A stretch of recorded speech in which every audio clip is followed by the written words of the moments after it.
राज विभाग पिछले टर्म वर्ष 2016 से 21 के बीच हम लोगों को अपने वार्ड का विकास के लिए वार्ड क्रियान्वयन प्रबंधन समिति का गठन करवाया। उसके तहत हम लोगों ने अपने अपने वार्डों में बेहतर तरीके से काम किया, पारदर्शिता के साथ काम किया। लगभग 99% जो है हम लोग धरातल पे जो है अपने गांव का, अपने वार्डों का विकास किया। बावजूद सरकार मनमानी ढंग से इस टर्म में हम लोगों का अधिकार के साथ खिलवाड़ किए हैं, अधिकार छीन लिए हैं। 1.5 वर्ष बाद भी हम लोगों का कोई वर्क नहीं हुआ है। वार्ड स्तर पे मनमानी ढंग से मुखिया जी के द्वारा काम किया जा रहा है।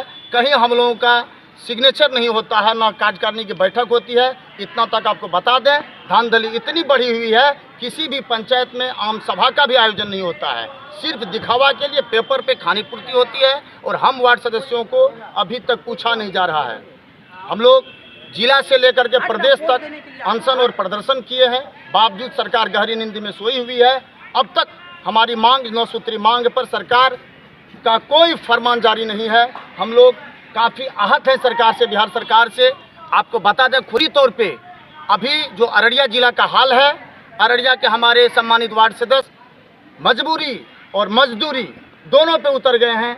ऐसे में वो अन्य राज्यों में पलायन कर रहे हैं, मजदूरी करके अपना परिवार का भरण पोषण कर रहे हैं। सरकार मानदेय के तौर पर सिर्फ आपको बता दें, घिनौनी हरकत बिहार का। आप विकास दिखाते हैं, हम बताते हैं आप 500 रुपया हमें मानदेय दिए हैं। 500 रुपया में किसी का परिवार का भरण पोषण हो सकता है, और वो भी 500 रुपया पंचायत चुनाव के 1.5 वर्ष बीत जाने के बाद भी अब तक आपने 1 रुपया किसी वार्ड सदस्य के खाते में। 9 सूत्री मांगे हैं, क्या क्या मांगे हैं? मेरी पहला मांग है, पूर्व के तरह जो हमें चेक काटने का अधिकार मिला था, मुझे चेक काटने का फिर से पुनः ऑफलाइन चेक काटने का अधिकार दिया जाए। वार्ड क्रियान्वयन प्रबंधन समिति को पुनः जो है गठन करने का अधिकार दिया जाए। वो वार्ड क्रियान्वयन प्रबंधन समिति अपने निर्णय लेकर के अपने वार्ड का सर्वांगीण विकास अपना कर सके।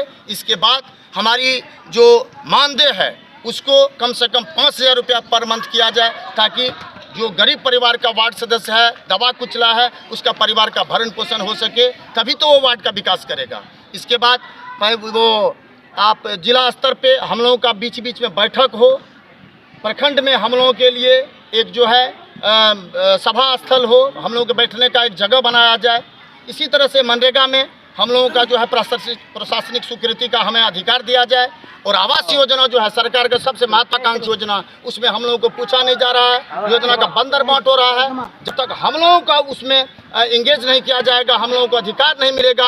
आपको बता देते हैं, प्रधानमंत्री और मुख्यमंत्री का जो आवास योजना है वो धरातल पर नहीं उतरेगी। उसमें विभागीय और मुखिया के मिली भगत से आपका आधा पैसा बढ़ जा रहा है, 3 किस्त में पैसा मिलता है, पैसा कट जा रहा है, और बदनामी सिर्फ और सिर्फ वार्ड सदस्य के माथे पे थोपा जा रहा है। कहा कि 3 तारीख को जब मुख्यमंत्री आएंगे तो हम लोग उनका विरोध करेंगे। किस तरह से विरोध कर रहे हैं? विरोध सर, हम लोग चूँकि अब आजिज हो चुके हैं और हम सरकार से, माननीय मुख्यमंत्री से कहते हैं, अभी आपको अररिया आगमन में आपका 1 सप्ताह आज भी विलम्ब है आपको आने में। अगर आप हमारी मजबूरी पर आपको तरस आती हो तो आप एक बार हम पे रहम कीजिए, कुछ मेरे लिए वार्ड सदस्य के लिए आप बोलिए। हम लोग कोई, मेरी मकसद नहीं है हम आपका विरोध करें। बावजूद अगर आप 1 सप्ताह के अंदर आपके आगमन से पहले हमारे लिए कुछ सोचा नहीं जाएगा, मैं अररिया जिला के पश्चिम सीमा सुपौल और पूरब किशनगंज तक जो मेन रोड है 387E, उस पर हम लोग जिले के 2887 वार्ड सदस्य उप मुखिया हम लोग सर में काला झंडी लगा करके, हाथ में काला झंडा लेकर के अभिव्यक्ति के आज़ादी के तहत हम लोग घोर विरोध प्रदर्शन करेंगे। अगर आपको अरेस्ट करवाना हो, हमें गिरफ्तारी देना पड़ेगा। हम संघ के एकजुट वार्ड सदस्य 3000 वार्ड सदस्य, 2887 वार्ड सदस्य, हम लोग एकजुट होकर के हम लोग विरोध प्रदर्शन करेंगे। वार्ड सदस्य संघ जिंदाबाद।